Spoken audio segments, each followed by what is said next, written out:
রশি টেনে চলছে নৌকা, আতঙ্কে নদী পার হচ্ছেন বাসিন্দারা।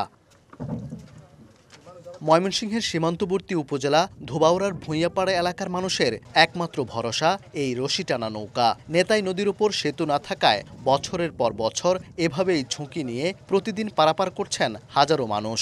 অথচ ভারতীয় সীমান্ত সংলগ্ন সীমান্ত সড়কের ৪২ কিলোমিটার পড়েছে ময়মনসিংহের হালুয়াঘাট ও ধোবাউড়া উপজেলা অংশে। কিন্তু সেতু না থাকায় সড়কের সুফল মিলছে না স্থানীয়দের। ভূঁইয়াপাড়ায় এসে যানবাহনের গতিপথ পাল্টে ধোবাউড়া সদর হয়ে ২০ কিলোমিটার ঘুরে উঠতে হয় সীমান্ত সড়কে। এতে বেড়েছে ভোগান্তি। নৌকা দিয়ে পার হওয়ার লাগে, এটা একটা ঝামেলা না বাচ্চা টাচ্চা নিয়ে। প্রতিদিনই একটা দুইটা পন্ডার নৌকা থেকে পড়ে গেলে আমরা গিয়ে উদ্ধার করি। ঘন্টার পর ঘন্টা দাঁড়ায় দেওয়া লাগে নৌকার জন্য। আমার কষ্ট কেউ দেখে না তো। ফসল যে করি, ফসল তো লয়ে যাইতারি না, এই জায়গাতেই তাহে। এখানে কিছু শিক্ষার্থীরা আছে, আপনি বছরের ভিতর 6 মাসই স্কুলে যেতে পারে না।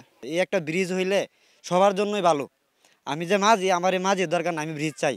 দুর্ভোগ লাঘবে শিগগিরই ব্যবস্থা নেওয়ার আশ্বাস সড়ক বিভাগ ও জেলা প্রশাসনের। সেতুটি নির্মাণের লক্ষ্যে একটা হাইড্রোমরফোলজি স্টাডি এবং ফিজিবিলিটি স্টাডি ইতিমধ্যে চলমান আছে। বিষয়টা নিয়ে বিভাগীয় কমিটির মিটিংয়েও আমরা এটা উপস্থাপন করেছি এবং সেখানে আপনার রোডস বা এলজিডি ওনারাও কিন্তু কাজ করছেন। আশা করছি এটা খুব দ্রুত হয়ে যাবে।